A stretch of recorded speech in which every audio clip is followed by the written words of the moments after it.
Ladies and gentlemen, it's Wednesday afternoon, early afternoon on the West Coast, but afternoon here on the East Coast, which means episode number 75 of Material Issues is underway. I'm Mark Hershberger of Pop Detective Records. Glad you're joining us again this week. Another great show in store.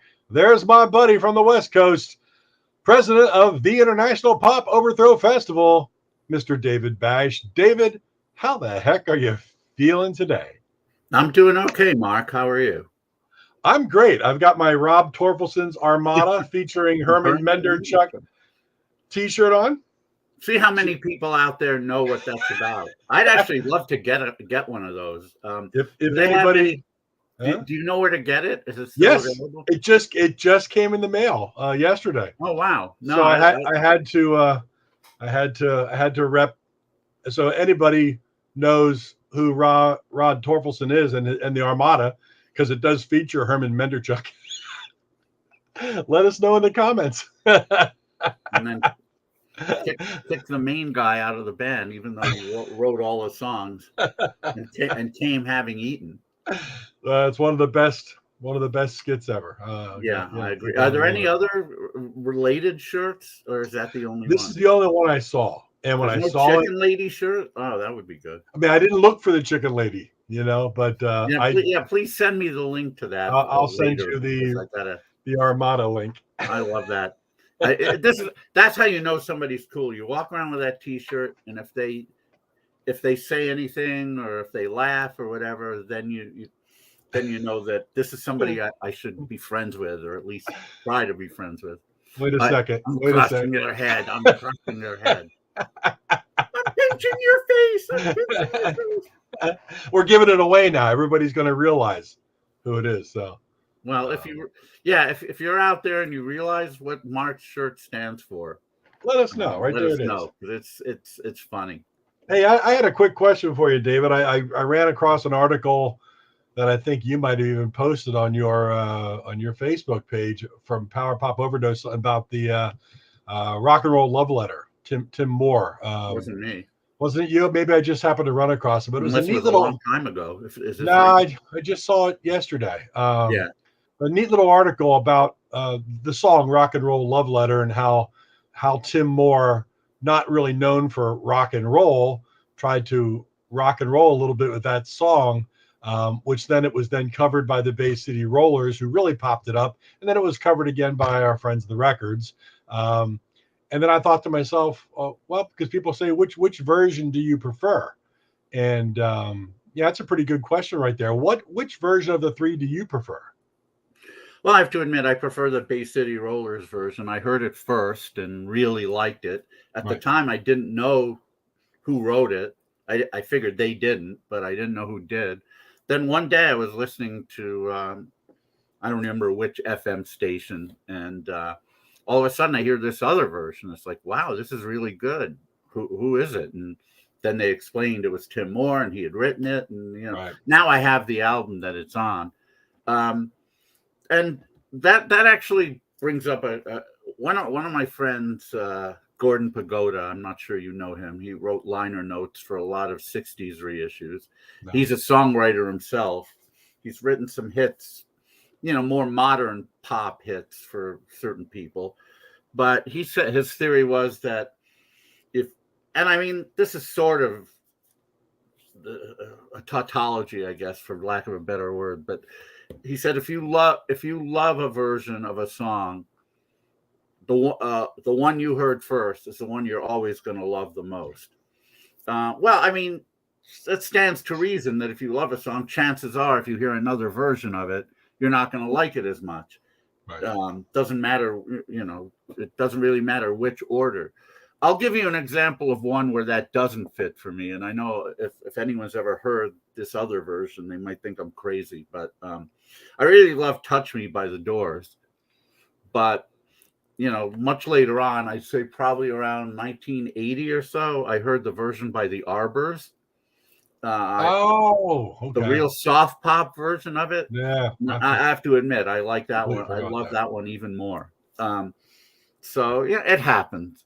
Yeah. I mean, can you think of an example right off the top of a song you loved, and then you heard another version and you loved it more? Well, loved it more. I don't. Well, maybe not loved it more off the top of my head, but there's probably a bunch. But I mean, the Carpenters' cover of "Calling Occupants" to me There you go. blew me away. Karen Carpenter. But you don't quite love it as much as I don't love it as much because when I discovered it originally on the Klaatu album, it took me to a whole different place musically, and that was time and place. And then and you hear covers, you hear bands do covers all the time, but when the Carpenters came out with that, and it was Karen Carpenter, and I'm people talk about closet Carpenters. I've always been a Carpenters fan, unashamedly, and that blew me. That was just such a gorgeous version, but nothing beats the first time you hear that. But just like you said, the Bay City Rollers version was the first time I heard Rock and Roll Love Letter, and I just thought I thought it killed. I thought it was a great version. Yeah, it's great. Yeah. And then go back and listen to Tim Moore. Now, Tim Moore's version is really interesting. It does plod along a little bit. And that article yesterday that I read said that Keith Richards was so impressed with Tim Moore's guitar playing on that track that he contacted him to get together in the studio while they were recording some things with I forget who they were recording with, but it blew Keith Richards away enough to get in contact with Tim Moore. And then the records version is just, it's kind of an amalgamation of the two, and you've already done, I think, the best of it, but who knows? It's great. It's an interesting little article. Well, yeah, and this subject actually dovetails nicely with what we're going to be talking about today. Isn't that something? How we just kind of worked things in there like that? It really is. Yeah, it's bizarrely phantasmagorical or something. I'm trying to copy you. It's like Shields and Yarnell. Oh wait.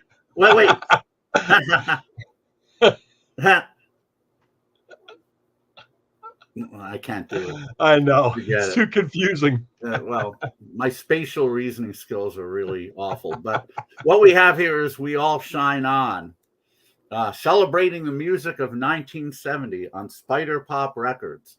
And later on, we're going to have one of the main men of Spyderpop Records who'll join us at the bottom of the hour. He's a busy guy, and we're lucky to have him even for about a half hour. But before we introduce our first guest, someone with whom you're familiar, I forgot to do a watch check last week, but I'll do one now. This watch is big and robust, like our guest coming on later at the bottom of the hour. It's the Aragon. What is it called? Something Jet. Aragon Super Jet 30 NH36. It's the biggest watch I own. It's about 48 millimeters. Wow. And it's heavy as hell. But Aragon, I've tried to get the owner and watchmaker of Aragon, Wing Liang, to come on our show, because Aragon makes some really nice watches that are very inexpensive. And I know that there are people out there who probably would like to buy some watches, but the good ones are at least a few $100, if not into the four figures, and people either can't afford it or just don't want to spend that kind of money on a watch. But Aragon makes some, their models range in prices, but they make a lot of them under $200 that look really nice, like this one, for example. It's nice watch. I think it was about $120 when I bought it. So anyway, hopefully we'll get him on at some point. He's nice. He's not camera shy, I can tell you that. But anyway, let's get this show going. We'll introduce our first guest. He is the producer of said compilation on Spyderpop Records. Of course, most people here know him more as a journalist, an author on a couple of books on power pop, a couple of books on the Beatles, and also a drummer in several bands.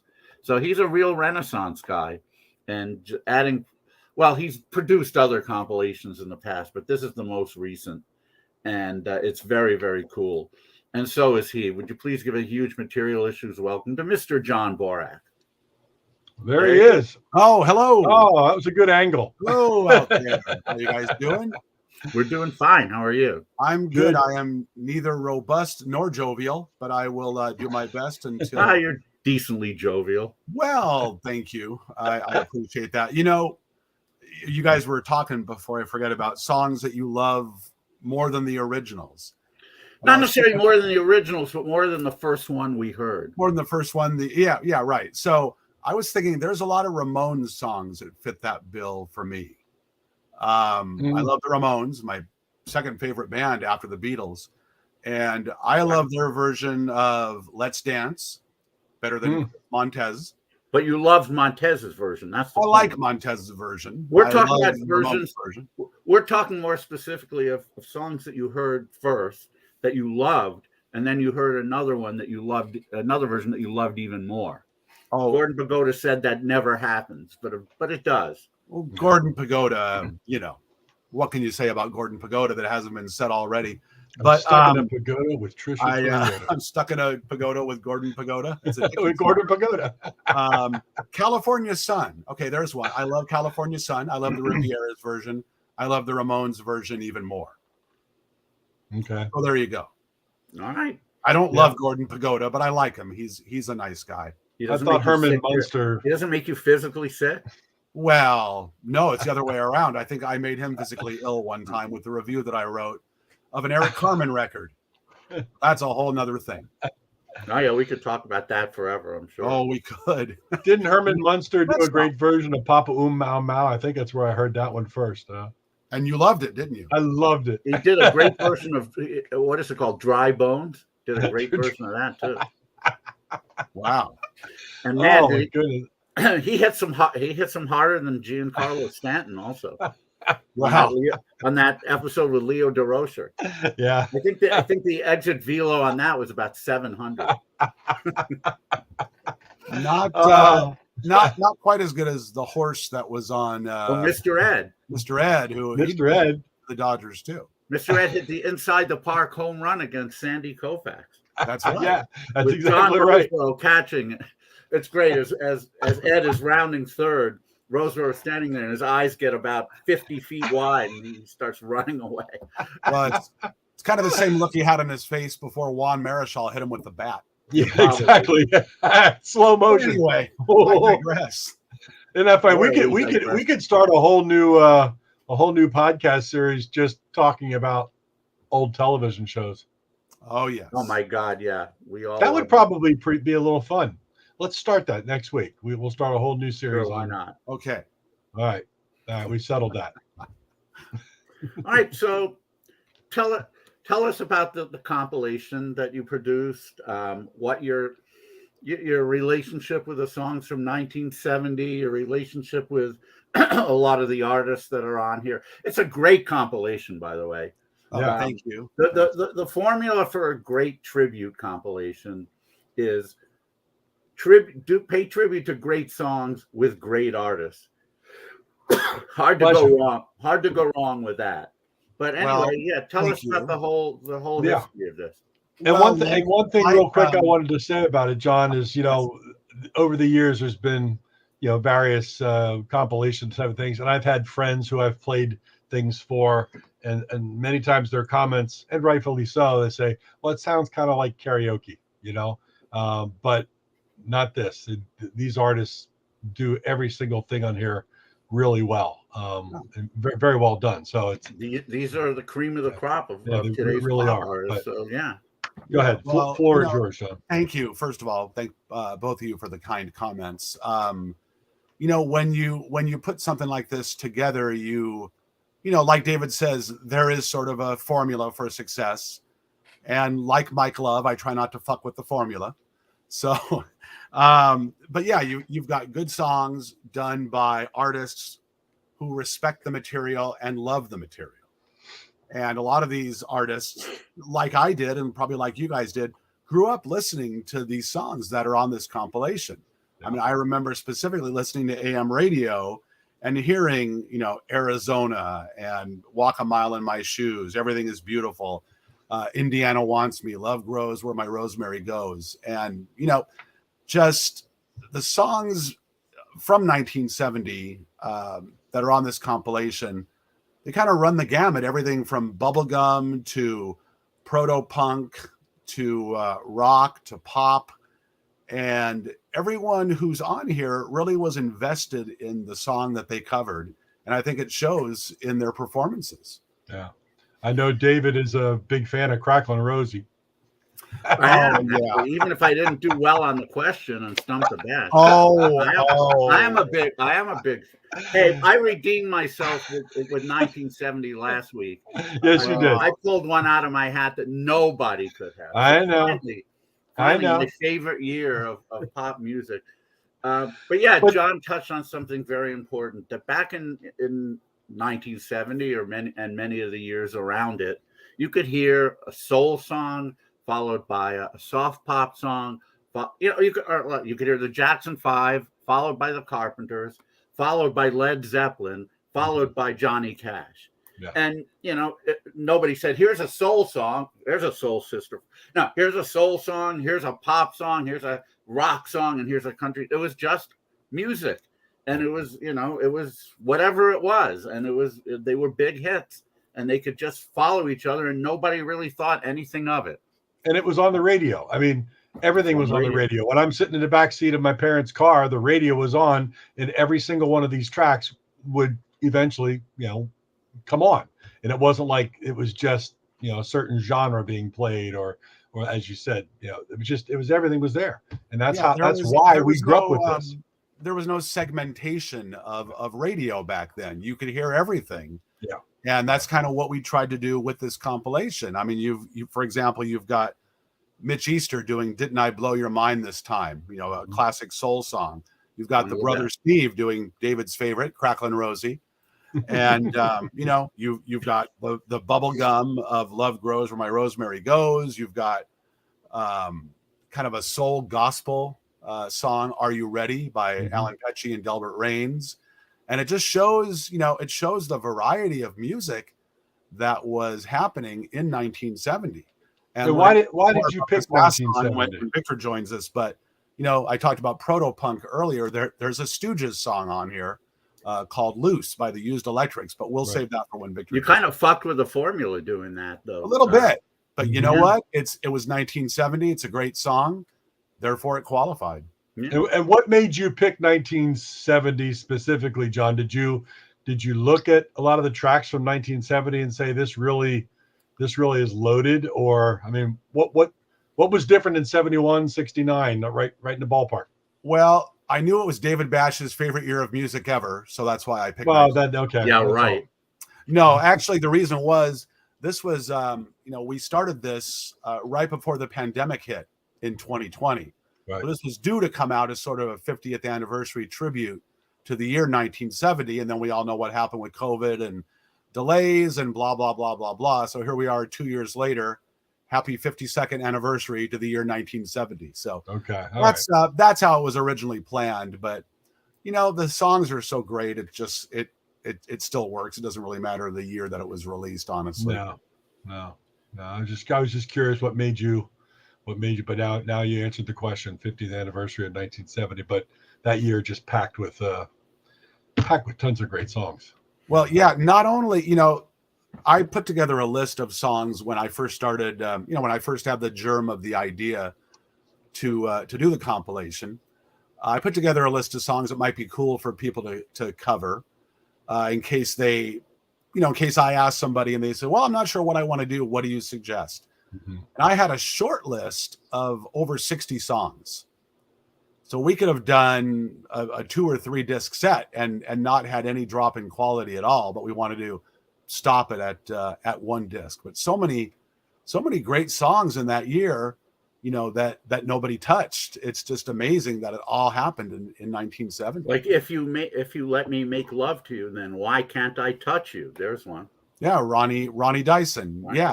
I once drove Ronnie Dyson and his mom back from my uncle ran a magazine called Disco World back in the late 70s. Kind of ran it into the ground, actually. But he put a party on in Brooklyn at a roller skating rink, and Ronnie Dyson, who I guess had a disco hit at the time, was the entertainment. Wow. And yeah, I drove him and his mom home. Great people. I didn't. I could have talked Ronnie's ear off about his songs, but I didn't. I don't know, just didn't want to. But yeah,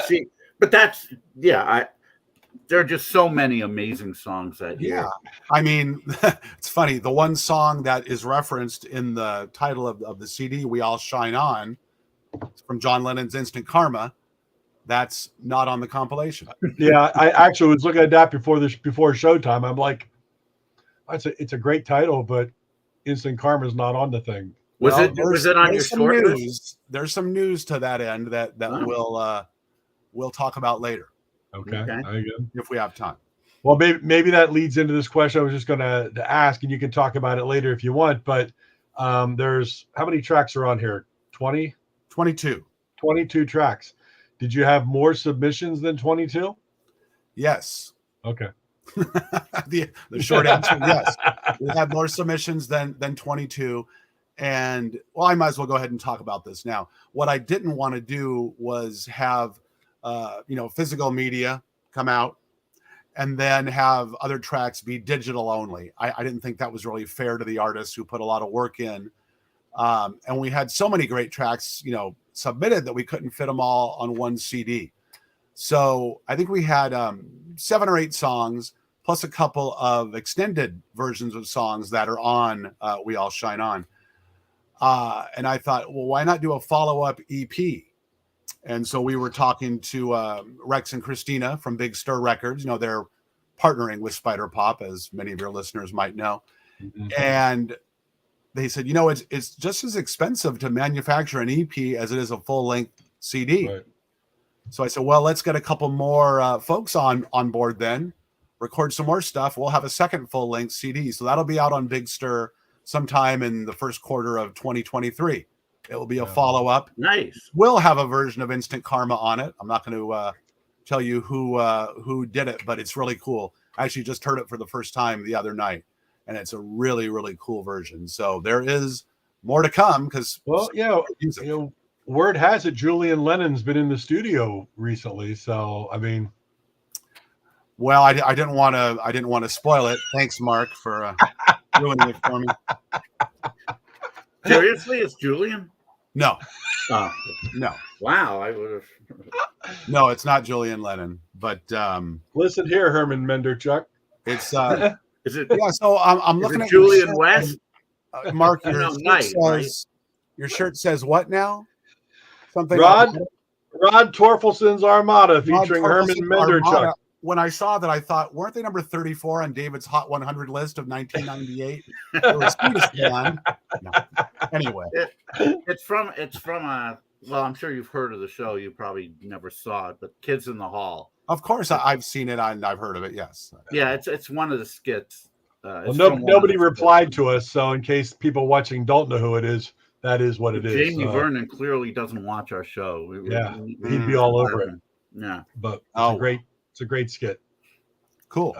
But yeah, great. Well, that's good news. Part two, yes, coming out in the near future. Excellent. We should see if we can get Dave Foley, who's actually not part of that skit. Because I've known him. I haven't talked with him for a while, but we should see if he would be on here. Big Power Pop fan. Yes. David. Yes, I remember seeing him at some either Poptopia or IPO after parties back in the day. He was at both. He attended both, but I think one the after was party at his house, wasn't it? Wasn't one at his house? Yeah, he lived up in the Laurel Canyon. Yeah, and I think I was there for one of them. It was we met him. It was at the Troubadour. We ran into him. We started talking to him. He got friendly with us. He said, "Yeah, come on up to my house," and we followed him up there. Yeah. It was I followed you. You followed him, and there was like a It's kind of like a power pop love train we had going up to the Laurel Canyon. Love train. There you go. Yeah, which was But not anyway, 1970. can we play anything from here? Is that a problem or? I don't think so. I think it would be wonderful. Well, let's Give it a start shot. with this really fascinated me because Are You Ready, which is a great song. I mean, what isn't that's on here? But Delbert Raines, you want to talk about our jovial Texan. Well, that word hardly does him justice. But, you know, he's got this hugely thick Texas accent. And you wouldn't expect that he would sound the way he does on this version. But he sang the hell out of it, and you wouldn't even know that he was from Texas. He sings, you know, he talks with like you said, a really thick Texas drawl. He sings this song like a gospel preacher. It's exactly. Amazing. It's amazing. So let's hear "Are You Ready" by Petchy and Raines. Well, let's move it up a little bit so that we can get.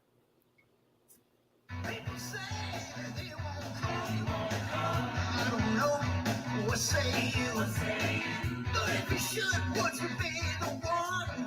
Got a little question I'd like to ask. Are you ready? Sit by the song. Are you ready? Not to be alone. Someone's coming to take you home, and if you're ready, then I'll carry you home. Are you ready? Are you ready?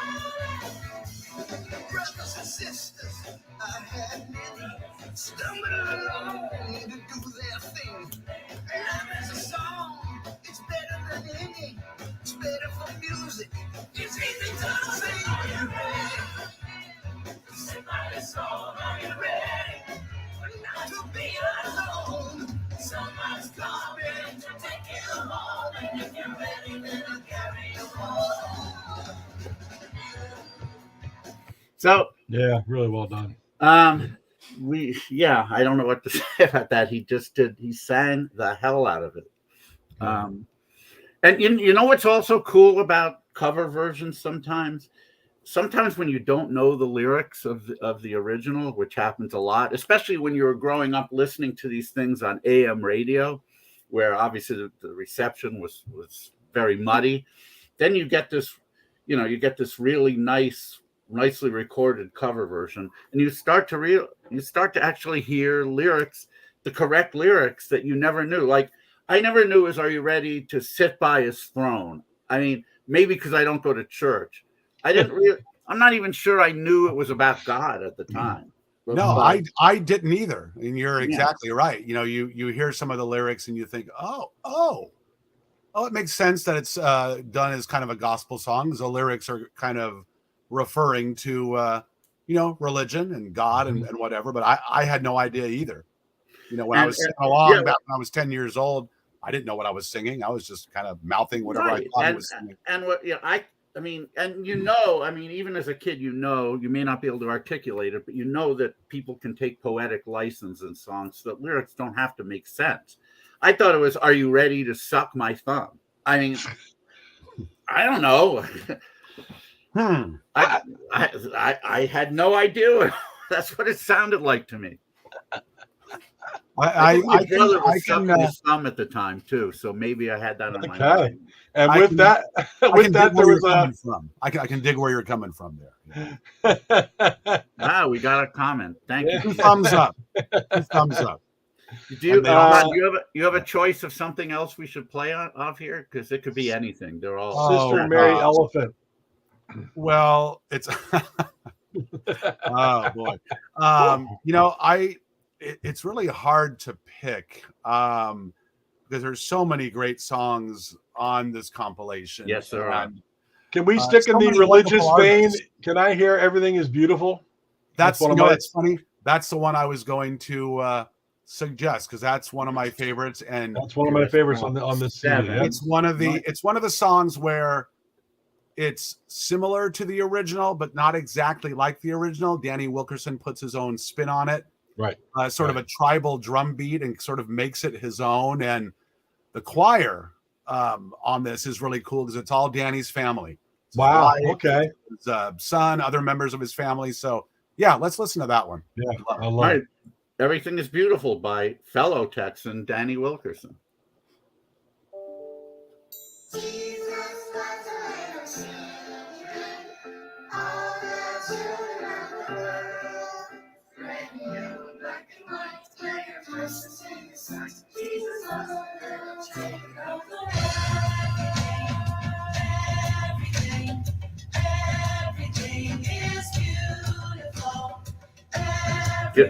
Very much a world music kind of spin on this.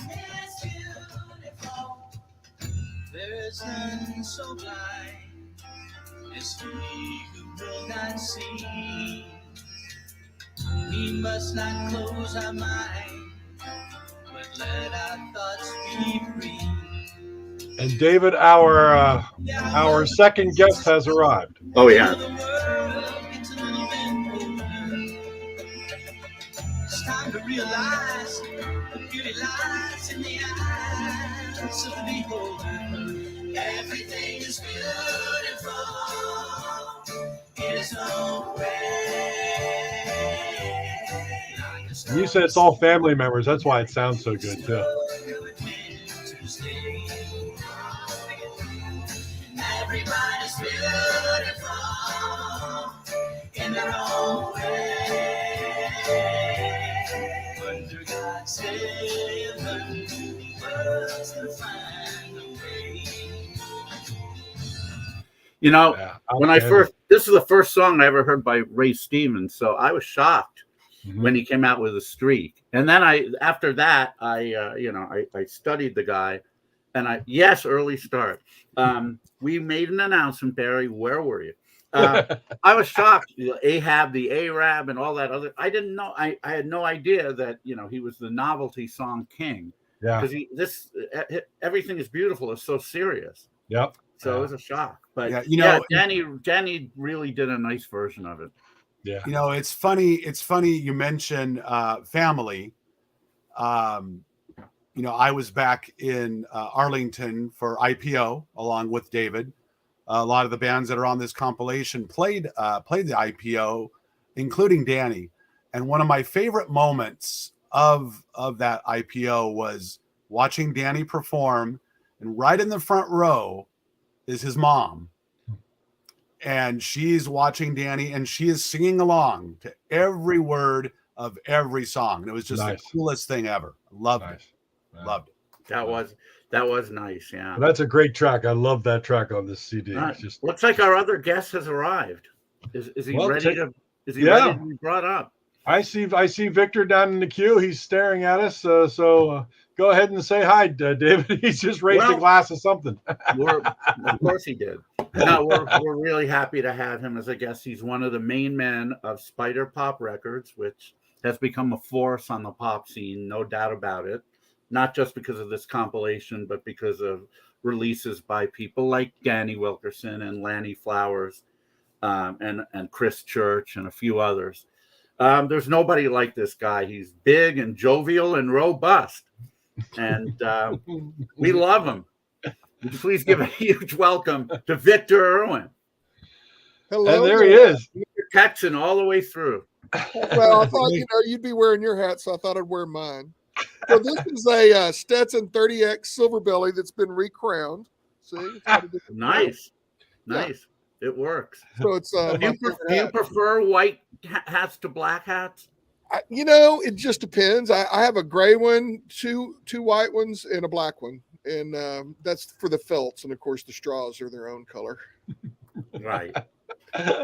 Well, Victor, nice to meet you. I'm Mark. As David said, you do have a very heavy New Jersey accent, so I can tell you're from the Passaic area, so that's good. Yeah, there you go. Yeah. Nice to meet you, my friend. So, I'm sorry that I was late. The boss of Spyderpop Records, he wanted a Martin, and I picked it up for him, and then he looked at it, and it was so nice. He goes, "I can't buy it," and I go, "Why?" He goes, "It would be like putting the Ark of the Covenant in that warehouse. I couldn't do it justice." So anyway, I took it back. So you had to bring it back? Yeah, I took it back. Yeah. Wow. Okay. That's true. So, Nothing like a Martin. Victor, tell us about your music history. I know you're a musician also, but obviously No, I'm a rock music guitar fan. player. I'm not a musician. Ah, Oh yeah, yeah. There is a big difference, yeah. But yeah, I've just ever since the Beatles hit, I was 8 years old when the Beatles hit, and my aunt gave me the record, and you know, I guess I really got involved in music in the fall of '68 when for Christmas I got the White Album and Revolver. And then that just kicked the chocks out from under the wheels, you know, and then became a huge Rolling Stones fan, a huge George fan, huge Jimi Hendrix fan, you know, then the Allman Brothers. And then, you know, when the 70s started, you know, that was kind of my decade, really. I mean, so you were definitely raised on classic rock more than anything. Yeah, well, you know, being from Texas, I mean, there's just all kinds of good stuff down here. I mean, you know, with the blues, and then ZZ Top is the quintessential Texas band. I mean, they're as greasy as an enchilada, you know. Then you've also got, of course, 13th Floor Elevators, which I have a story about that if you'd like to hear that. Yeah, sure. Okay, my dad was a lawyer, and he had a law partnership in Houston with it was called Ginther, Erwin, and Dillard, and of course we were the Erwin. And he came home one day and threw this single at me, and he said, "Tell me what you think." And it was a little beyond me at the time because I was like 11 years old, I think. And I go, man, I don't know. And so my dad looks at my mom and goes, "See, Georgia, this is what my partner's invested in, and I'm going to fire him." And so he didn't fire them. He quit the law partnership. And it was the single was "You're Gonna Miss Me" by the 13th Floor Elevators. And funnily enough, in like 77, 78, they reissued it on import. And I was shopping for imports all the time because, you know, the Clash, the Jam, the Sex Pistols, all those bands were releasing songs. And so I found a 13th Floor Elevators record in Cactus Records in Austin, Texas. And I remember taking it home, and it was $7.49, which was a lot of ding dong money in 1977, 78. And I remember taking it home, and it had a booklet, and in the booklet it referred to two lawyers from Houston, Texas. It didn't refer to So, but what's funny is I think ever since 1981, the Used of Electrics have played "You're Gonna Miss Me" on stage. Yeah. So that's fun. Used Electrics being your band, yeah. Well, being a band that I'm in that is a tribute to 77 through 79 punk. You know, with their influences, you know, the New York Dolls and Iggy and the Stooges and all that. And Mr. John Borack, who I think is on this broadcast, is the drummer. Yeah, I think you're right, and I think I am. And I think I've seen the Used Electrics at IPO, and man, do they blow the roof off of the place. You know, we're not as loud as we used to be, but we're still we're loud enough. We're loud enough. Yeah. Victor, can you hear me? Yes. We are irresponsibly loud. Well, that's what my son quote, right? My son was I think 27 the first time we played, and I go, "Well, what'd you think of it?" He said, "Dad, you were irresponsibly loud." That should be your slogan. Seriously. Yeah. That should be your calling card. Yeah. So can I segue for a moment here and tell you about the Used Electrics track on "We All Shine On"? Yeah, I've been curious about that. Yeah, you may have heard it because you play all over it, but I want to read you something, if it's okay with David and Mark, what I wrote in the booklet about the song. Because this says a lot about Victor, says a lot about the Used Electrics, and why we do what we do. So down Texas way, there's this guy called Victor. Victor plays guitar, loud guitar. He hangs out with a singer who has a throaty growl of a voice and prowls the stage like a man possessed. Also part of the gang are three other chaps who, like Victor, love it loud. Vic Volume, you could call it. They hung out in the studio for a day, and the result is a snarling, amped-up bash-up called Loose. The Used Electrics homage to Iggy, to the Stooges, and to the glory of punk rock. Turn it up Loud. Nice. I thought that was well put, John. Yeah. Thank you. So Very one of the good. most fun things that I had with this working on this collaboration with John. John, of course, is the producer, and I just kind of tagged along. But John and I sat down one afternoon. It was that last summer? Yeah. Summer 21. Mm-hmm. Yeah, and we sat down at my desk, and I'd been drinking whiskey, which I know surprises everybody, and we sequenced the album, and that was the most fun. Yeah, drinking your top. That was the most fun I think I had in the whole process, aside from recording the song, because John and I sat there and we go, okay, we want to open it with "Are You Ready?" which makes sense, right? Are you ready for the 70s? And then we wanted to end it with "Loose" because it was such a jarring song and it set you up for what happened later on in the 70s. So then we bookended everything, from that. And it was fun because we'd talk about it. We go, how about this one here? And then we'd listen to the beginning and the end, and then that doesn't segue right. And it didn't take us very long, John. What, about an hour and a half? Yeah, about an hour. Did you have any sort of theme in mind, or just whatever flowed? Well, it was more of a not so much a lyrical theme as much as a musical flow, like you just said. Right. So you listened to the end of one track and you started up with what you thought would be a good track, and then you listen and you go, no, it doesn't. It doesn't flow right. Right. And and I think John made. I think we made a substitution. We dropped a track because we were worried about having the CD too compact, right? I mean, too cluttered. Not cluttered, a physical problem with the manufacturing, right? We were a little worried about that. So we dropped a track, and then we shuffled a few things, and I think it flows really well. I'm very pleased with it. Yeah, no doubt. Yeah, it's the thing is, there's so many great tracks on it. I mean, you really could almost, you could almost start it with "Are You Ready?" and finish up with "Loose," and then just kind of go like this and shuffle it out. It's still gonna work.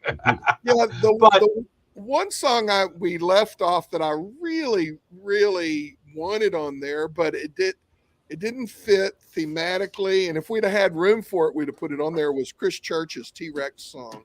What was that, John? Ride a Wild Swan? Yeah. It was Ride a White Swan. Yeah. And I was telling him, Victor, before you arrived, that will be on the Big Stir. Yeah, I know.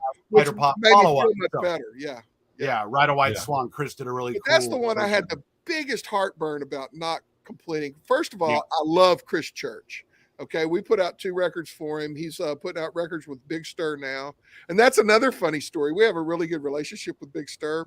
And Rex and Christina called me, and they kind of were hemming and hawing. And I go, hey, well, what's up, guys? And they go, well, Chris Church has approached us and wants us to release his album, but we didn't want to do anything to make you mad. I go, mad? When he told me that he wanted to go a different direction, I was hoping he would release it on Big Stir. I mean, that's exactly where he needs to be. And so we all laughed about that. And I told Rex and Christina, I said, look, don't ever be worried about calling me and discussing anything. My goodness gracious. We love music, and we have the artist's best interest in mind. And I think you can talk to anybody that's recorded for us or worked with us, and they'll tell you the same thing. It's like, these guys, they got our best interests. Well, I will tell you just, I could have gone to other labels with this when I originally had the idea, but I always go to Spyderpop first, because I know, like Victor said, they take care of their artists. They care about the music, and they're just good people. And we spend more money on packaging than most people do. Well, this is a beautiful packaging of this is this is high quality all the way. Well, that's what we want people to say about us. Okay, any CDs we release, that's the way that. Now, I will tell you another story. When we released Bill Lloyd's Working the Long Game, he didn't want to release it on CD. And I said, that's fine, but let me print up 200 CDs, and I'll use real inexpensive packaging, and we'll just send it promos all over the world. I mean, DJs, they like to look at the physical copy. So we did that, but people were buying them and build this CD we were selling, but it didn't have our normal quality package on it, and it really broke my heart. If we ever reprint it, we're gonna like juice it up, and get the better packaging. It always pains me when artists, especially in this pop world, think that CDs aren't viable and they don't want to do any. They would be shocked, because if they did a 100 or 200 or whatever, which you can do now, they would sell them out. There are definitely people in our world who love CDs and would much rather have them than just a digital download. No doubt about it. Oh, I strongly agree. And the thing that bothers me about the way people consume music today, I understand having a radio station and listen to different kinds of music. I grew up that way, right? We all did.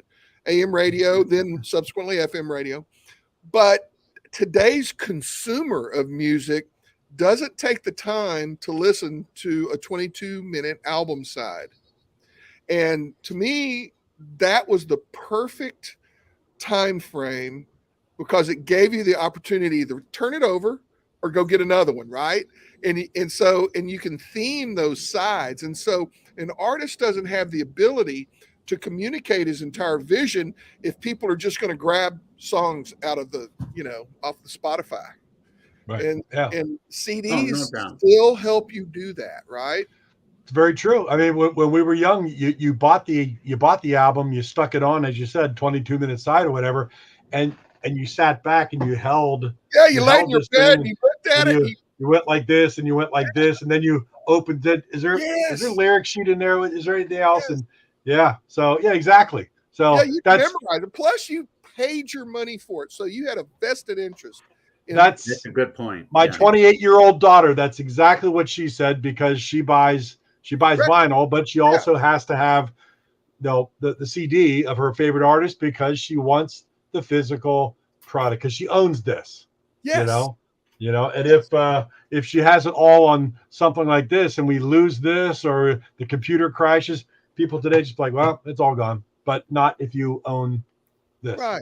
So, Mark, does your daughter own a copy of We All Shine On? Yes, I've gotten one for all my family members. And you're such a good dad. Oh, that's awesome, dude. But thank you for ruining her Christmas gift. That was her one Christmas gift this year. So it's all right. I'm such a horrible dad. I'm sorry. Let's play another track from it. I want to play my favorite track, and it's not like this is fairly faithful. Yeah, no doubt. This is fairly faithful to the original, but the artist puts a certain spin on it that reminds me less of the original artist than another artist that came to prominence later in that year, came to huge prominence. See if you think that he sounds like somebody else who had a huge hit later in the year. This is a version of Mark Lindsay's Arizona, done by Darian Sahanaja from Wondermints and Brian Wilson's band under the name Darian. Here we go. I think we go. Come on, you. Oh, no, that's not it. Hold on. Wrong track. That's a good one, too. Well, yeah. They're all good.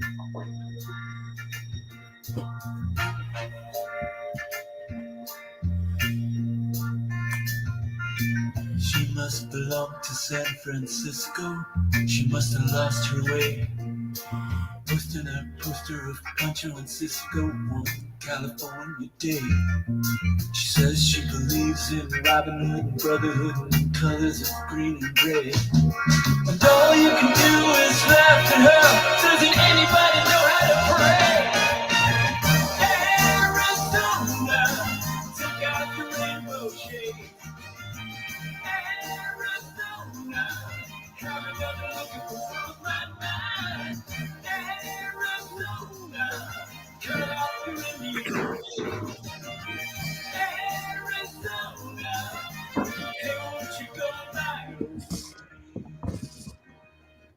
I could have played the whole thing, but does anybody hear David Cassidy in that? I do. I think he's like just like if David Cassidy had done a version of Arizona.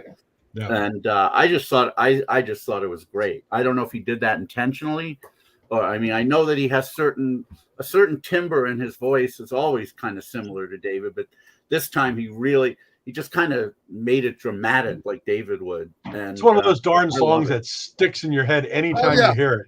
You don't hear it like out in the real world that much anymore, obviously, but man, when you do, and then you play it off of this thing, it's like, son of a gun, that's going to be in my head now for the next week.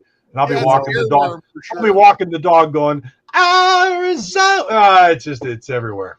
You know, we were talking earlier about the artists and their connections to these songs. And Darian told me that when he was 9, whatever years old, he would sneak into his sister's room and steal her 45 of Arizona. And he played it over and over and over until he wore it out. And it was one of his favorites. So, and a lot of people who've recorded tracks for this tribute, you know, Love Grows Where My Rosemary Goes by the Test Pressings with Robbie Rist. It's Robbie's favorite song ever. So, of course, had to do that one. And Gordon Pagoda's, by the way. Since we earlier. Is it really? Yeah. Oh, wow. Okay. Well, I just have to mention this because this is the weirdest thing, but it's also cool in a very kind of bizarre way. Gordon Pagoda, this is a songwriter that I've known for several years, Victor. He actually back, 20, maybe still does. He would make his own charts, his own top 40 of songs that he had recently heard. Didn't matter if they were recent or old or whatever. He'd make his own top 40, and each week the songs would rise and fall like they might have had it been in a legitimate top. I don't know how the hell he did this, but I know how he did it. Yeah. Gordon's not married or doesn't date. Well, right? Good point. That's how you do it. Love Grows was number 1 on his charts for 14 straight weeks. Really? Yeah. And what did he do? Walk around the neighborhood saying, "And here's the top 10." I don't know if he ever actually made a tape announcing them like Casey Kasem. I think he just wrote them down. But like what in his head would say, all right, this was 37 last week. I think it should be 35 now. I have no idea how he did that. I mean, I've made bizarre lists in my day, but I could never imagine doing that. I'm not sure what's more odd, the fact that he did that or the fact that he actually tells people that he did that. He tells it proudly. Yeah, no shame. Anyway, gee, enough about Gordon Pagoda. Yeah, sure. So Victor, how did you get connected with Spyderpop? Did you know Alan from way back? I've known Alan since 1987 or 8. I moved to Dallas Fort Worth in 86 from Houston. And Lanny Flowers was my best friend, and we've been best friends almost since we met.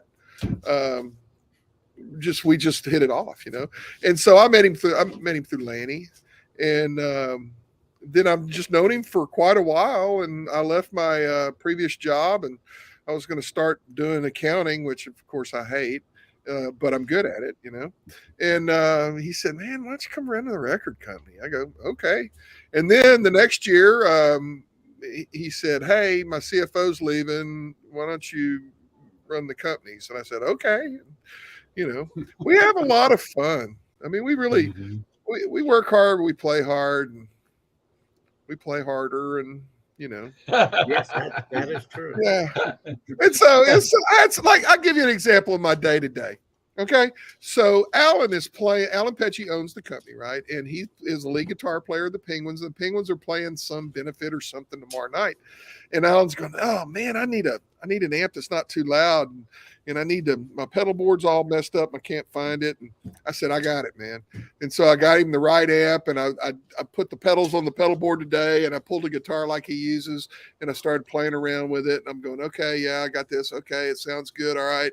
He's got a boost. He's got the echo. He's got the chorus, because he's got to play the Purple Rain solo, right? And so it has all that 80s stuff in it, right? And so anyway, I got it all working, and then I thought, "Oh man, I got to take this guitar back." And then here we are. But yeah, that's a typical day. It's like, oh, so he needed my expertise in building his pedal board real quick and get him a sound. And sound is really important to me, as John can testify. Mhm. I like hi-fi equipment. I like to hear good sound. You've got I can honestly say in your office for sure. Right. The whole Macintosh setup. Yeah, which, I'm you jealous. you have not heard a record until you've heard it on Vic's system. Yeah. It's Well, it's Spyderpop system, but it is at Vic volume. That's what I meant. Yeah. Vic volume. And so, I was thinking, John, we didn't do a Grand Funk song, did we? No, we didn't. Did we do a Closer to CCR Home song? would be the one you would choose for this compilation. We did not do a Which CCR song. Pardon? What did Grand Funk release in 1970? Closer to Home. Almost everything. Closer to Home was their hit in 1970. Well, when did Bad Time come out? Was Bad Time like 1975? That was in the mid-70s. Yeah. Yeah, Okay. but that was one of the ones I got right. I know. That's why it popped in my head. That's funny. So I just want to make sure everybody knows real quickly the CD we're talking about. We All Shine On, celebrating the 1970.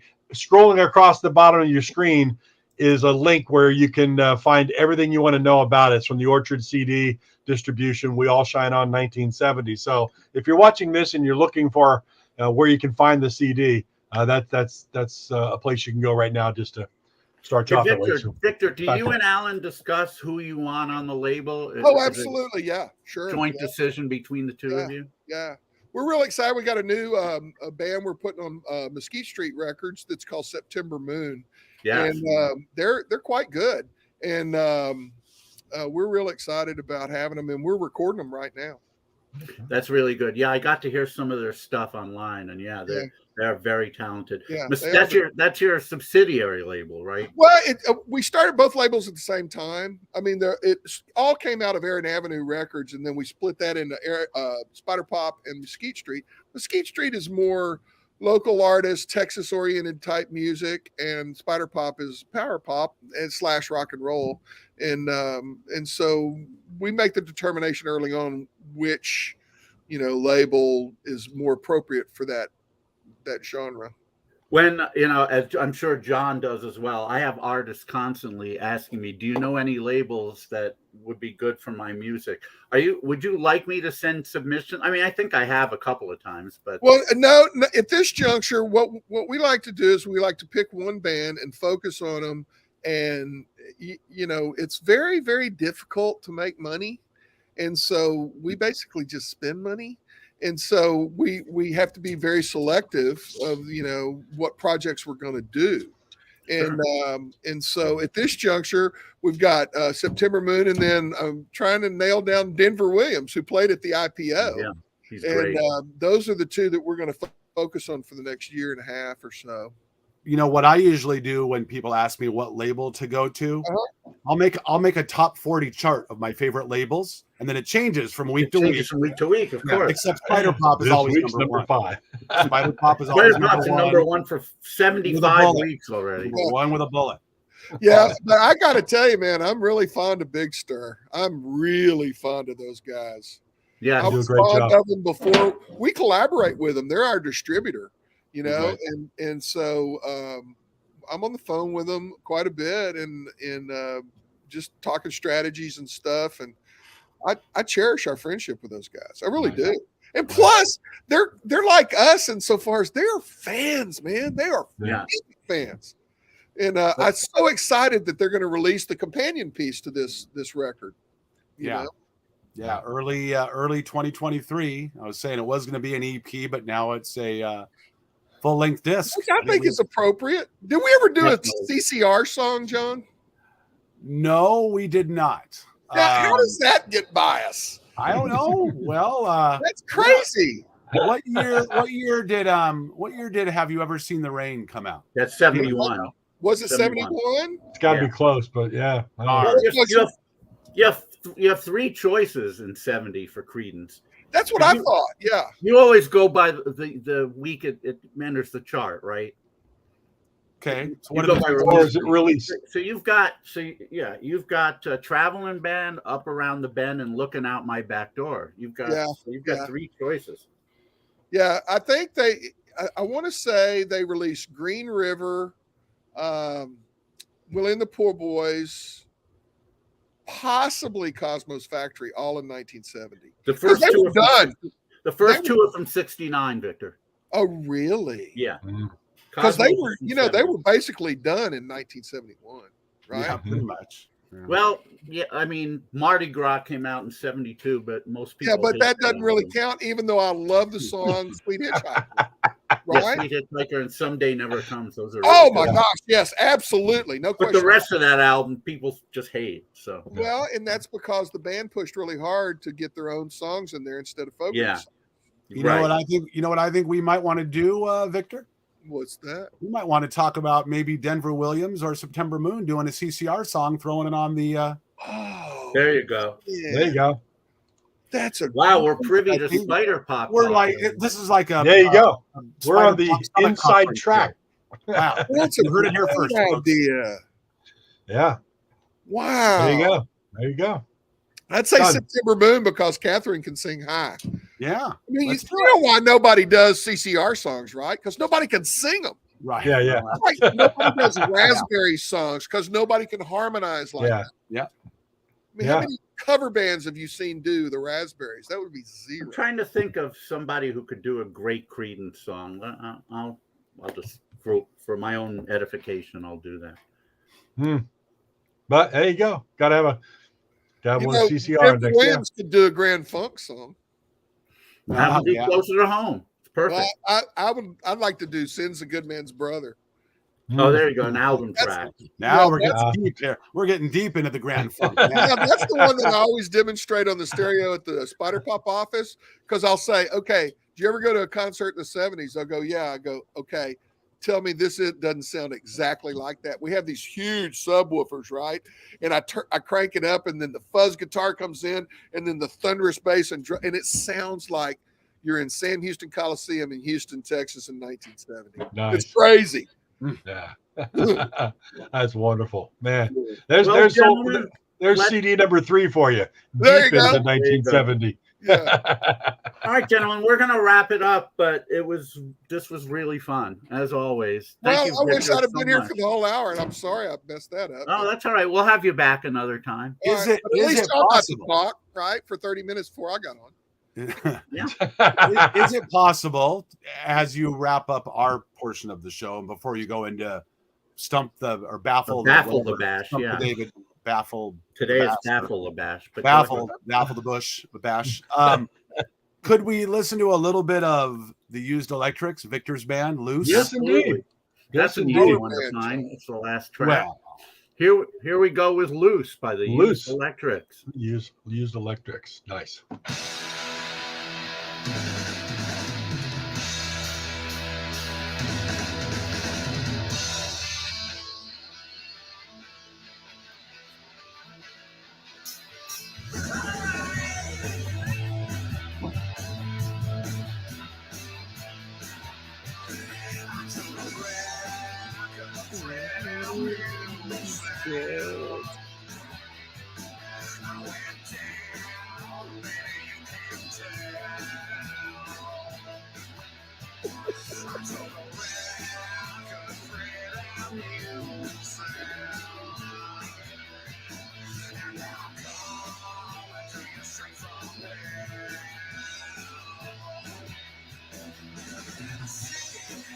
Thank you, Pat.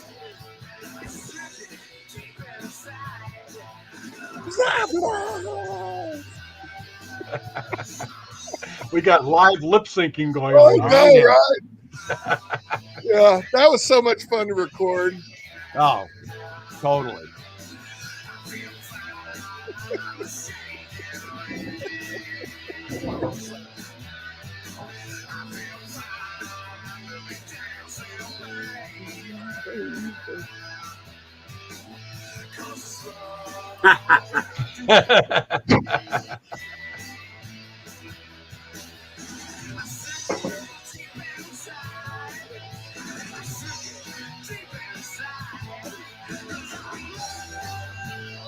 You know what the great thing is, when we originally even thought about doing this song, Victor said this has to end the album.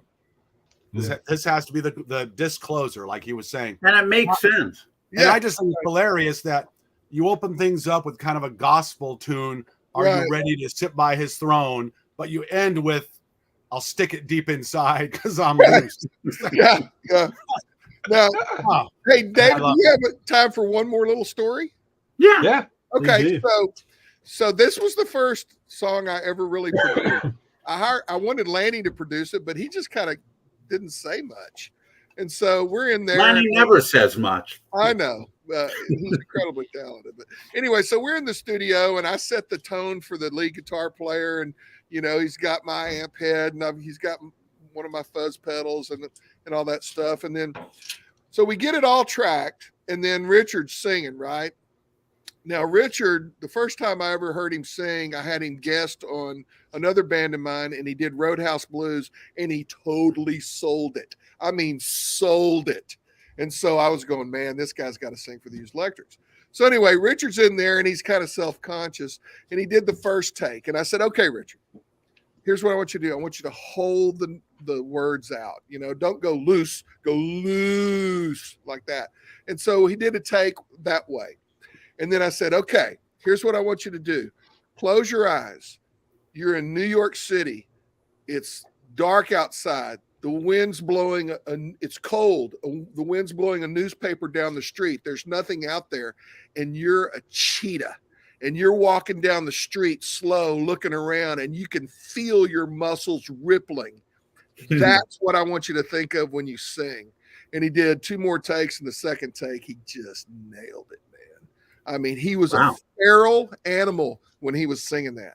And that's what I wanted him to think about, That's what that's what a producer does. When I recorded the drums, however, my muscles were not rippling. No, I want to say something about your drum.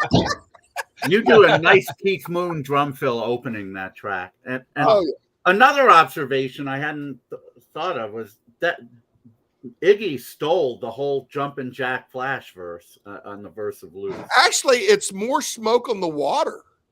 But that came out after, so we couldn't have stolen it. Yeah. Deep Purple stole it from Iggy. There you go. That could very well be. That's something. Well, I just want to say, Victor, before you go, I want to thank you and Alan and everyone at Spyderpop for the support you've given me and International Pop Overthrow and all the artists who play. Thank you so much. Well, David, I think we've had a lot of fun together, don't you? Yeah. I think we'll continue to have fun together. Absolutely. Yeah, absolutely. Well, you're welcome, but no thanks are necessary. I think we both get a lot out of it. All of us together, collectively. Yeah, no, that's what it's about. We're family. We love it. And just two last things from me. I want to thank you guys for having us on. Absolutely. Actually, 3 things. I wanted to say hello to our friend Steve Schnee, the CD junkie who is watching. We are so glad you are feeling better. If you're still out there, we love you. And I will see you soon, because now we're only about 15 minutes away from each other. And third thing is, Victor Erwin, I love this man. He's one of my dearest friends. Seriously. Cheers. As is David. And Mark, I like you a lot too. Yeah, I know. I was going to cover my face up here while you guys had a love fest. Funny. Oh, man. It's all good. It's all good. No, gentlemen, have a great rest of your day. All right. Thank you for being on. Well, thank you, man. We'll certainly speak soon. Okay. Sounds good. Thank you. Have a great one, everybody. Stay happy, stay healthy. We'll talk to you soon. Thank you. On. Take care, guys. Thank you. All right. Well, David, that was a heck of a talk with John and Victor, man. That was really good. It really was. It's a great CD. Victor's we all shine on. And this is great. Yeah. So if anyone who's listening, if you don't own this yet, definitely pick one up. I'm sure you can get it through Big Stir.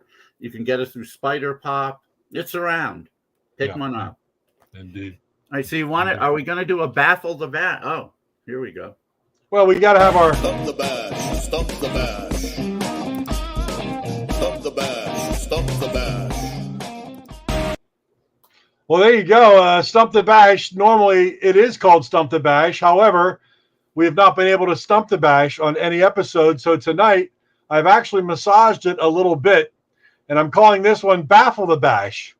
And here's how it's going to work, David. I know you're nervous. To quote Ralph Cramden, I'm a scared, Norton. I'm a scared. I'm a scared, Norton. Well, here's how it's going to work, David. I've got 24 line items here, all right? And you're going to select number 1 to 24, and we'll do 10 of them. And you've got to get 10. You've got to get 8 out of 10 correct, 80% to get a solid B, so we don't stump you. But here is all it is. This is around 1970, 71. There's a couple in here from 73, 74, 75. But what I'm going to do is I'm going to give you a little clue, and I'm going to give you part of a song lyric. That's probably not going to help me, but it's not going to help you. But it's going to be it's going to be interesting. I'm not a lyrics person. I'm saying I know you're not. I know you're not. But I found this on a neat site. I want to give them credit. It's called funtrivia.com. And they came up with really interesting little pieces of information on a lot of these songs. And these are songs that charted. You'll get some of the clue here before I tell you the lyric. But you've got a little bit of a clue. All right. There's a little bit of a clue. But I have to get 8 out of 10? 8 out of 10, 80% is my call. And I'm getting baffled. I can already. It may baffle you, but I just wanted to do something a little different tonight. It'll go a little faster than our Stump the Bash because we're already over. But David, give me a number from 1 to 24. 12. All right, number 12. Question number 1.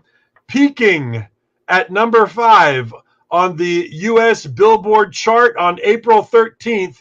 1974, the core of the band were Pat and Lolly Vegas.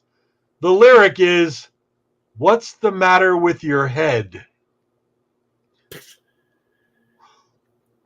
Peaked at number 5, April 13th, 1974. I'm sure there are a lot of people out there who know this. The core of the band. Vegas. That sounds familiar. But Pat and Lolly Vegas were the core members of the band. And the lyric, "What's the matter with your head?" No idea. Absolutely no freaking clue. Maybe, but not to me. All right. The answer was "Come and Get Your Love" by Redbone. Oh, yeah. I always thought they were saying "Hail." See? See, there you go. All right, so we are over 1 right now. I even got Redbone. I even got "Come and Get Your Love" with other clues. That's what makes it so funny that one was right there. No lyrics. So. All right, 1 down. Give me another number, my friend. 5. Number 5, peaking at number 27 on the U.S. Billboard charts on January 23rd, 1971. These lyrics, 71. That's the highest it got for a week. Well, it's just the highest it peaked at. I don't know how long it was there, but it peaked. Wow, 27. Yeah. I may not even know this. No, I'm sure I know it. But. These lyrics, commonly misheard, are listed correctly in this clue. And the lyrics are, "Taking a ride on an everyday flight to nowhere."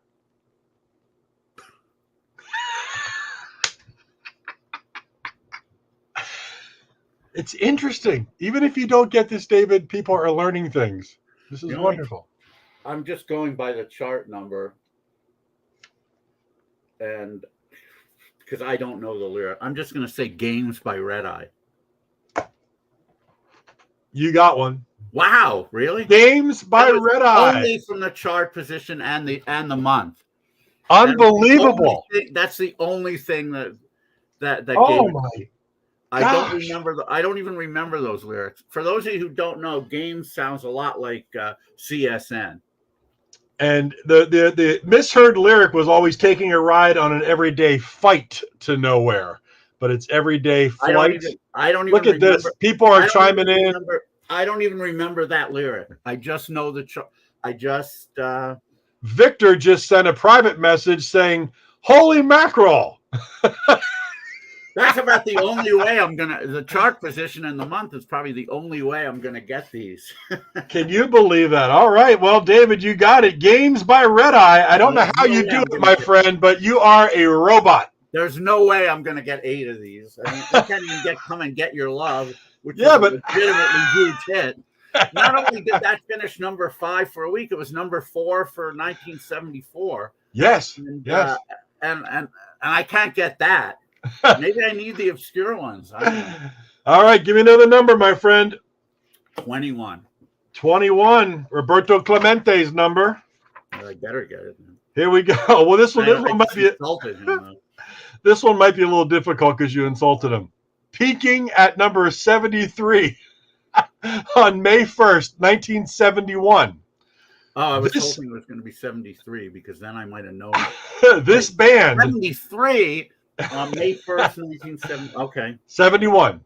This band, hailing from Berwyn, Illinois, started out as the Shondells. And the lyric is, "Sunset Strip and a field trip over to your hideaway." Oh, fuck. 73. 71. In 1971. 73.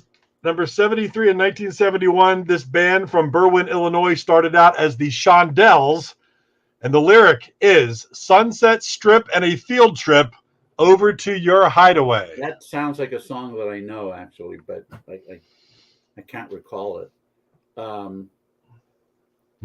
Jesus. Well, now I'm trying to think what could have. And for everybody watching, nobody is feeding David answers. He really is this good. I'm not this good because I'm not going to get this. I don't know. You did get, heck, you got Games by Red Eye. Oh, my God. I'm obviously going to be baffled.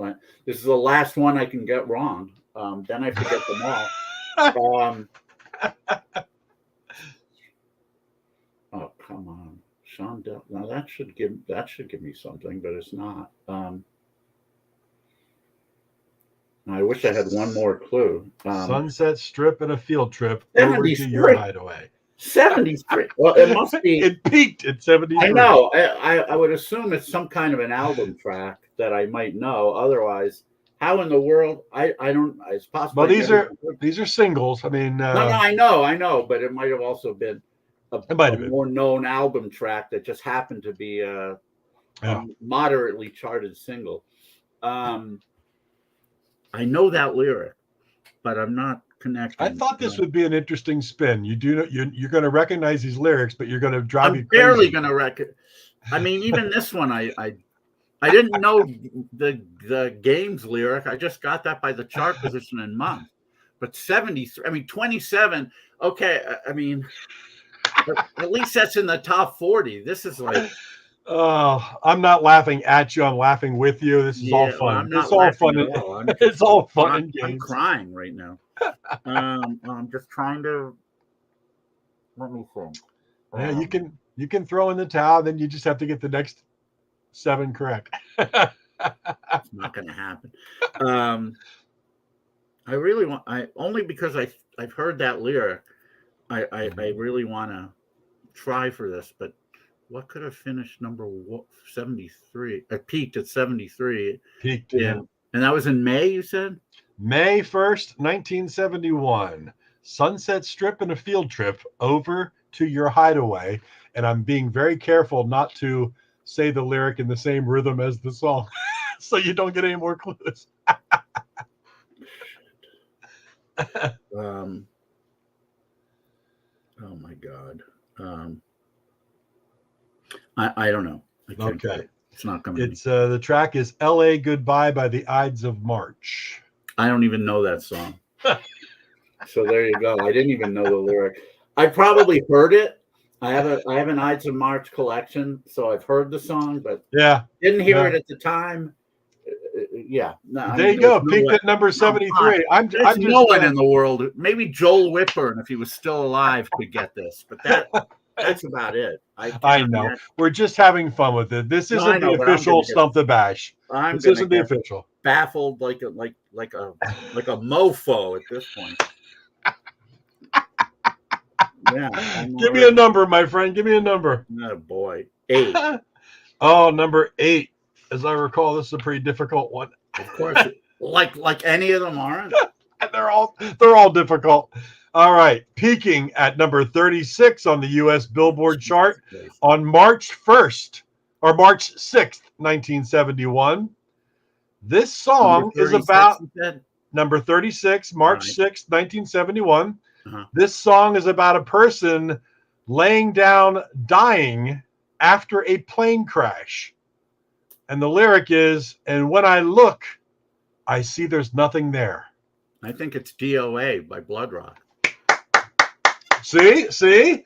You just need to get 7 in a row. Both the chart position and the lyric. Look at that. DOA. No, the lyric didn't do it for me. The plane crash thing did. Well, a little clue. I had to give you DOA by Blood Rock. That was the easiest one for me so far. You only need to get the next 6 in a row, and you're I even got 2 of them.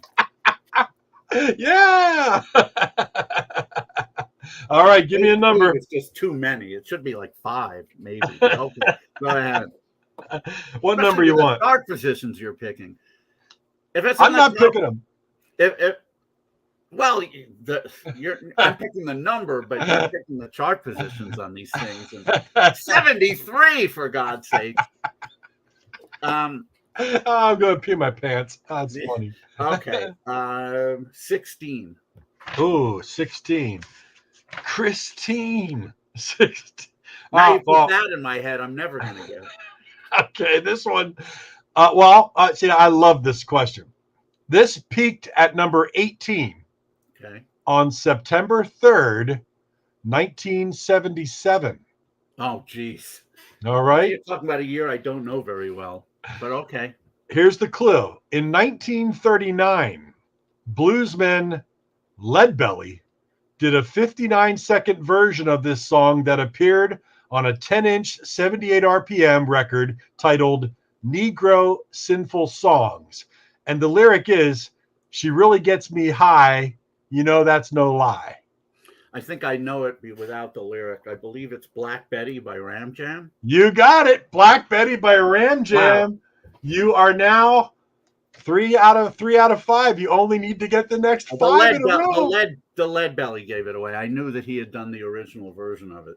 59 seconds of the original version in 1939. Ram Jam. What happened to Ram Jam? Let's see if we can get someone from that band on Material Issues. Robin Shelson. I knew one. Oh, you knew that? Oh, did the Leadbelly give it to you also, Robin? I also knew that was a top 20 hit at the time. Yeah. The one thing that might help me in some of those later years is I did have a subscription to Billboard starting in 1976, going into probably early 79. So I was a huge Ram Jam fan. I Really? wore that album out. All for the Love of Rock and Roll. That was covered by Tough Darts. I'm trying to get back in focus here. Yeah, Ram Jam. I loved Ram Jam, and of course Black Betty was just classic. Wow. Okay. Yeah, I really liked it too. I think I even may have bought the album and then see, there you go. Yeah. I think I may have even bought the album and didn't think much of it, so I don't own it anymore. Is it on CD? Yeah, I got the CD somewhere. Of course you do. Yeah, no, I love it. Wow, that is really cool. Black Betty had a child. You better find a Ram Jam member. Yeah, we got to find one. We're not going to get Leadbelly, let's face it. Well, my friend, I mean, you're on a roll now. 3 out of 5. Let's keep it going. I can't get any more wrong. Okay, no, go ahead. Just don't get any more wrong. What number do you want? Shoot, 2. I was going to say, if you repeat the number, I'll tell you because I'm circling them right here. Yeah. All right, here we go. Peaking at number 17 on the U.S. Billboard Hot 100 charts on August 7th, 1971. I haven't gotten Number one 17? 1970 yet, have I? No.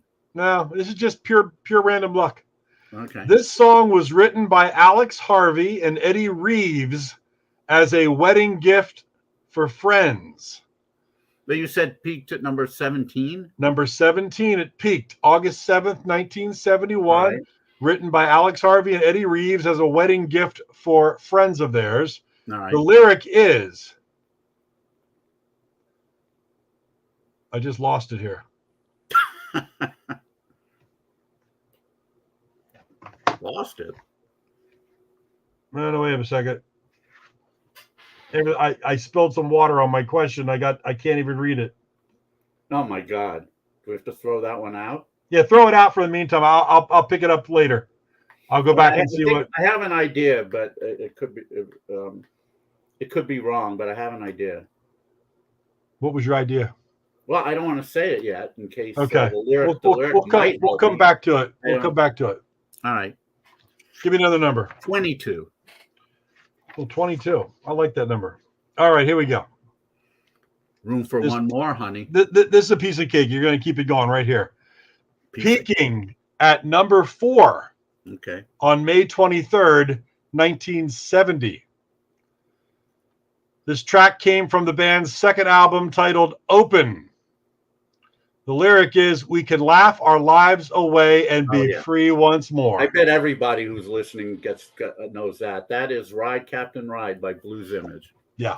I knew it peaked at number. I knew it peaked at 4, and I knew about the album. 4. I knew about the album Open. I don't think I ever owned it, but I used to see it at record stores all the time. There you go. There you go. You're 4 for 6. 4 more in a row, and you've got your 8. You're on a roll, man. No pressure. I can't. I don't think I'm going to do it. But okay.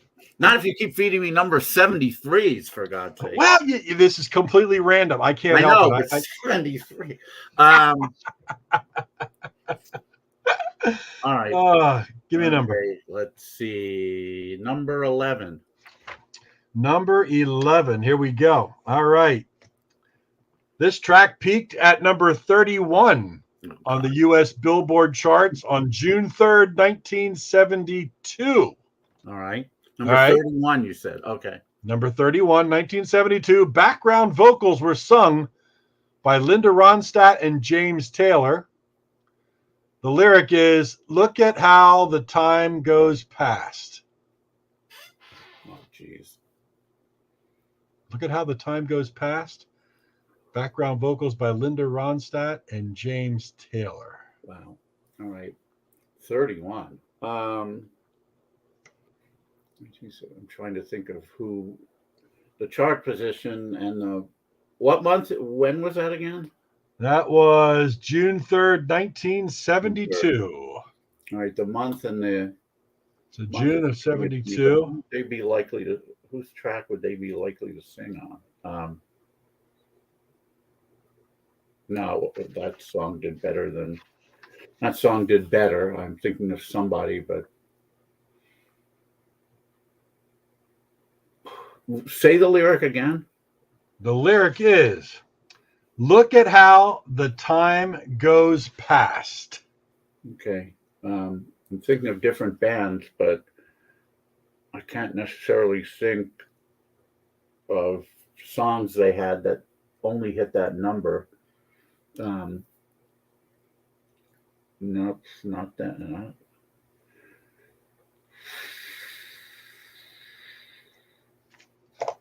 The lyric sounds familiar, but it's also a very generic lyric. So, yeah.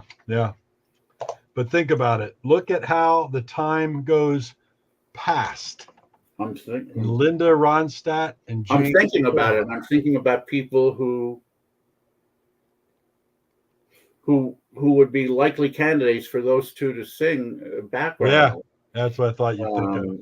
And I've thought of a couple, but I can't think of any hits that they had at that time that only peaked at 31. Peaked at number 31, June 3rd, 1972. If I pulled this out of my ass, I'll be proud of myself. I don't get the label, I take it. No, this is different from Stump the Bash, the official. This this is just an add-on for today's lot show. tougher. Yeah, it is. Say the lyric once more, maybe it'll click. Look at how the time goes past. Only at number 31, though. Mm-hmm. I mean, good chance I heard the song, but there's also a decent chance I didn't. You will definitely know. Oh, you think I know it? Okay. You know it. You know it. All right. But what? Who the hell would they? Well, 31. 72, you said, right? 1972, June. Yeah. No,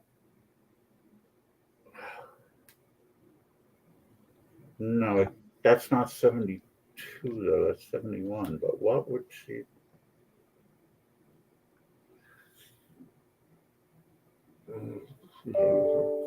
Hit it all that year. You're still batting. I'm gonna kick myself, but I don't know it. It's "Old Man" by Neil Young. Oh, all right. Well, that's a song whose lyric I don't know. I know. And I didn't even think of Neil Young as a candidate. I was thinking of Jackson Brown. I was thinking of Carly Simon. I was thinking of the Eagles, but I couldn't come up with anything that would have Fringe stuff. Yeah, Old Man. I mean, I know the song, obviously, but I don't. I don't remember the lyric, and I didn't hear it. I did not hear it at the time on the radio at all. Not until I bought Harvest. I mean, your hitting percentage is still really good. You'd make a lot of money. 8 out of 10 that's a huge standard. I had to ensure that it would be tough tonight. All right, well, now, Bash is stumped. Let's finish it anyway. Yeah, let's finish it. I can go back to question number 2 if you want, because I just found my missing piece here. Okay. Or you can choose to skip it, because I'm going to tell you it's pretty tough. No, let's hear the lyric. I want to go for it. Agnes. All right. Let's go back to question number 2. Peaking at number 17 on the U.S. Billboard Hot 100 on August 7th, 1971. This song was written by Alex Harvey and Eddie Reeves as a wedding gift for friends. The lyric is, "The sun comes up across the city." Yeah, it's probably not what I was thinking of.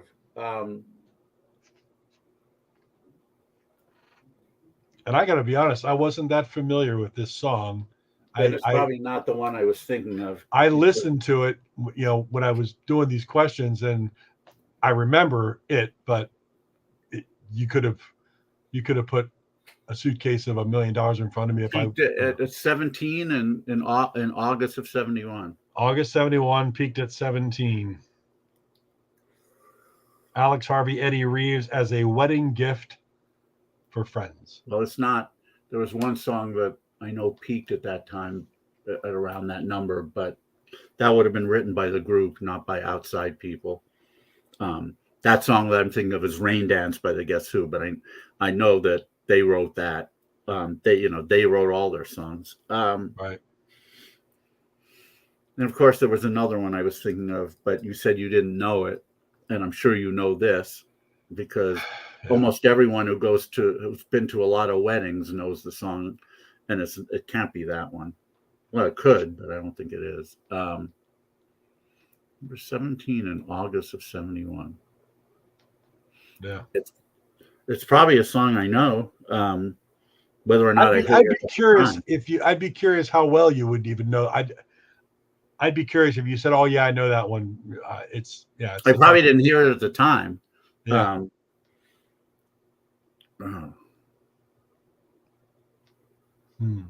17 August. I number 17 and 71. No. This is the magic of David Bash, because somehow he's like a savant with charts. Charts, and he can get things right that most people go, "Are you kidding me?" I can't get this one though. I've only gotten a few. I've only gotten a couple today that I'm proud of. I mean, Ride Captain Ride. I think most people could have gotten that. Yes, yeah. There's a few in this list that are like that, but this is not one of them. I haven't come up with any. I get number 73. But even 17 and 71 is a tough one. August. Yeah. I hate when my mind where I don't feel anything, where I'm not having that metacognition. I really hate that. That feeling of knowing that. Well, we'll be, don't worry. In a few weeks, we'll be back to our normal Stump the Bash, but this is just something different for today. No, this is cool, but I think 5 should have been right on this. This is because this is tough. I don't know. Well, we live and we learn. Maybe next time if we do this, we'll do. You got to get 5 out of 10. But but number 17. Say the lyric once more. I don't know. The sun comes up across the city.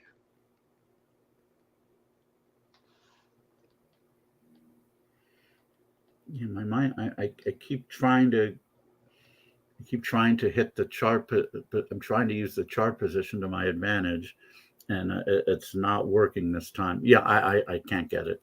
All right, it's a song called "Rings." Oh yeah, Cimarron. Yeah. Not one that I heard at the time. Lobo actually did a cover of it. Right. Yeah, Lobo did a cover. That's the version that I know. Yeah. But I don't know the lyrics other than rings. Exactly. I couldn't give you that lyric. No. But yeah, it's a song that I completely forgot about. And when I was writing these things down, I did the old Alexa play Rings by Cimarron, and I heard it. And I was like, but I know that. And as you said, Lobo did a cover of it, which I think I heard about. It is available with Amazon Music Unlimited. Play over 100 million songs on this Echo Spot with Amazon Music. It's free for 30 days. I'm a big Lobo fan, Victor. 99 cents a month until you cancel. Shut, Alexa, stop. All right, Alexa. Damn it. Okay. Well, Victor, we're 4 for 8. I'm a huge Lobo fan, by the way. So. Yeah. Oh, Victor said Lobo. Really? Who knows that? I do. I love Lobo.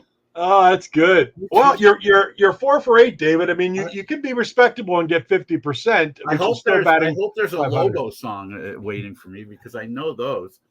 I actually there might be. Yeah, figures. Then I'll miss it.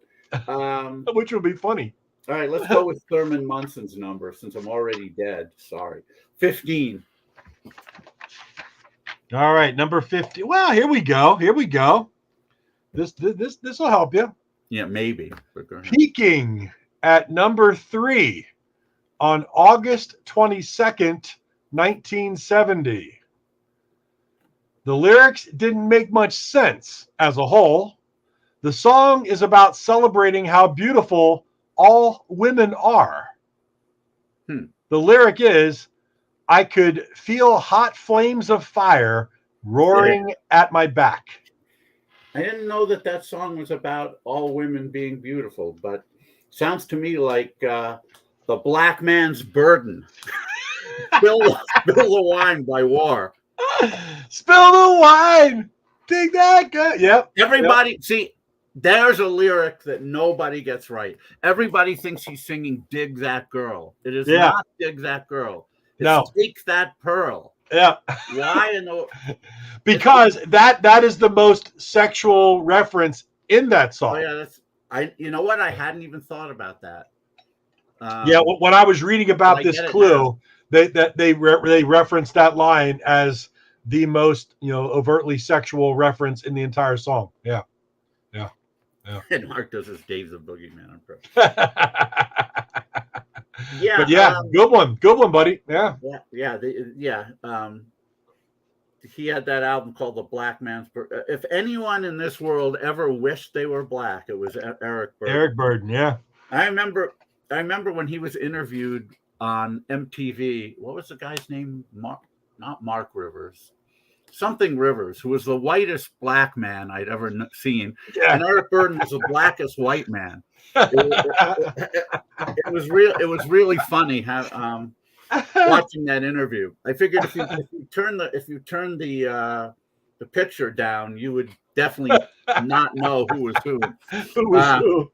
But yeah, what was that's all right. What was the MT? I think he was an MTV guy. Yeah. Well. Oh, there you go. What was that? The Black Man's Burden is a masterpiece. I've never owned it. Oh, wow. That's one album I've never had. Nice. Anyway, all right. So what do I have now? Well, you're 5 out of 9. You got one more choice here. I could have made it. I could have Hey, been. listen, if you get this last one and you're 6 out of 10, that's pretty darn impressive. This is a tough. I agree. 8 this is tough. ridiculous, especially when you got number 73 in there. All right. What's it going to be? Let's see, number 4. Oh, number 4. All right. Yeah, you're going to finish strong here, buddy. You got under control. I hope. Released I read the lyric on that last one, by the way. Yeah. Had I not had that, I wouldn't have gotten it. Because I All right, didn't here we know go. the song was about women being beautiful. Yeah. All right. Anyway, go ahead. All right. This track, released originally in 1970 as the B-side to a real dud of a single called Hello, Melinda, Goodbye. It was released again in 1971 as an A-side and shot to number 3 on the Billboard Hot 100 on August 28th, 1971. The lyric is, you can't even watch. No, you can't eat. Oh, okay. You ain't supposed to be here.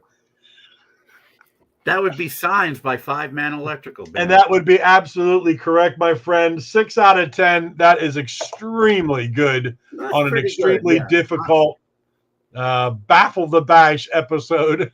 I'm proud. Lyrically speaking. I'm proud of pulling games out of my ass. That was that one. Yeah, that's the one that nobody would have gotten. Uh-oh. Yeah, that's getting okay.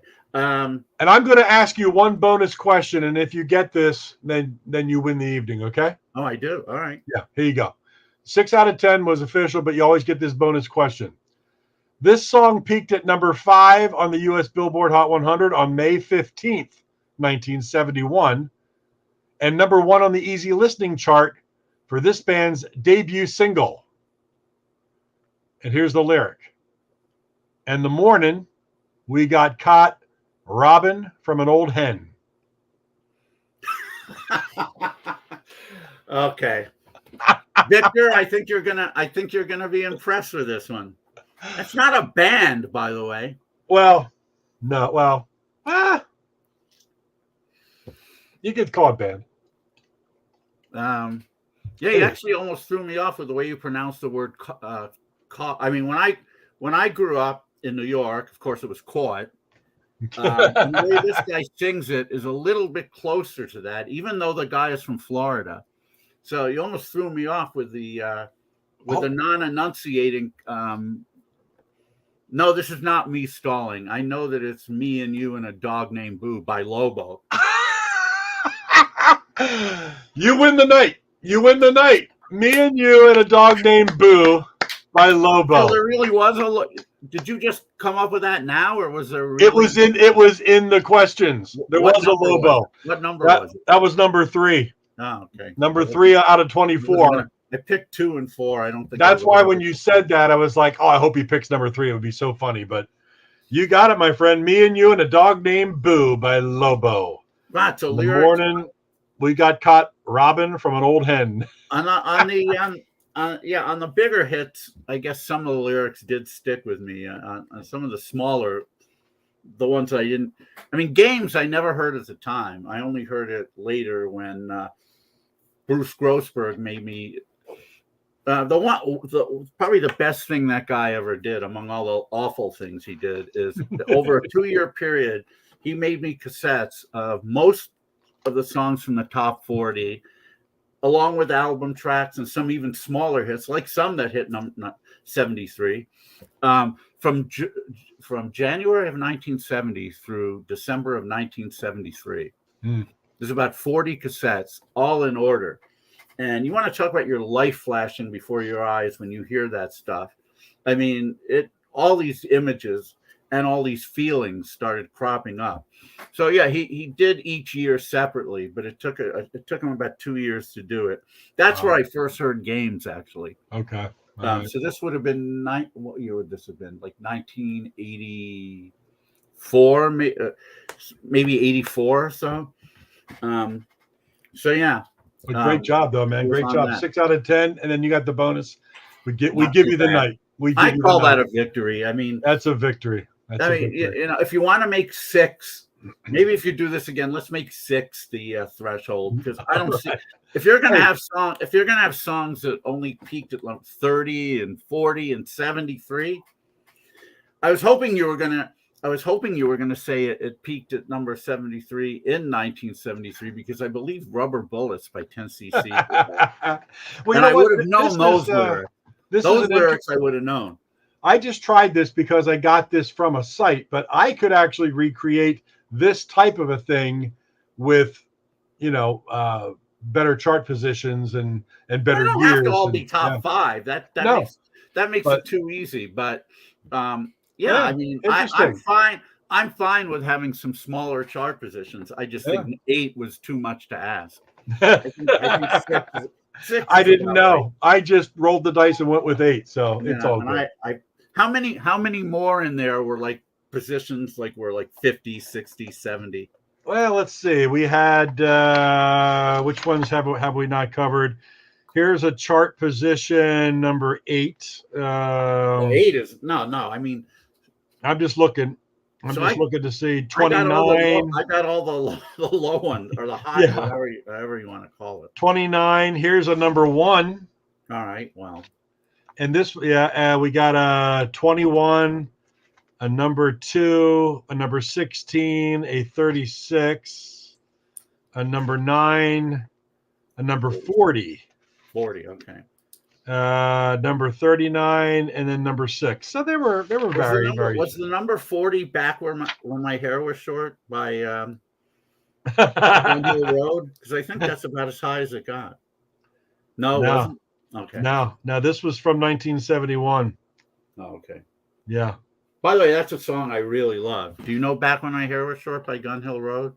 No, unless I hear it and go, okay, but I not off the top It of was my head. played in New York because Gun Hill Road was from New York. Wow. But it's on that Buddha box set if you happen to have that. I do not have that. No. No. It's on there. There's just something really unique about it. I can't really describe what it is, but it's one that I love that was a bigger New York hit than anywhere else. And Anyway, that's enough. Speaking of unique, did you see what Frank Sesich? Did you see his post from the Club Wow video from opening up for Meatloaf in 1979? I did not see the video. I did see the post. It's a great video, and they're covering a Yachts song, Box 202. Wow, no way. And I forwarded it to Henry and Martin of the Yachts, and they were both just like, wow, these guys are good. They were so impressed with the cover of Box 202 because they really do it well. And it's a great live video from a Meatloaf DVD that someone by the way, before I forget, one of our guests, John Borack, suggested that I come up with a Stump the Hershberger. I would like to do that at least once. What would you like it to be? Baseball? Pirates?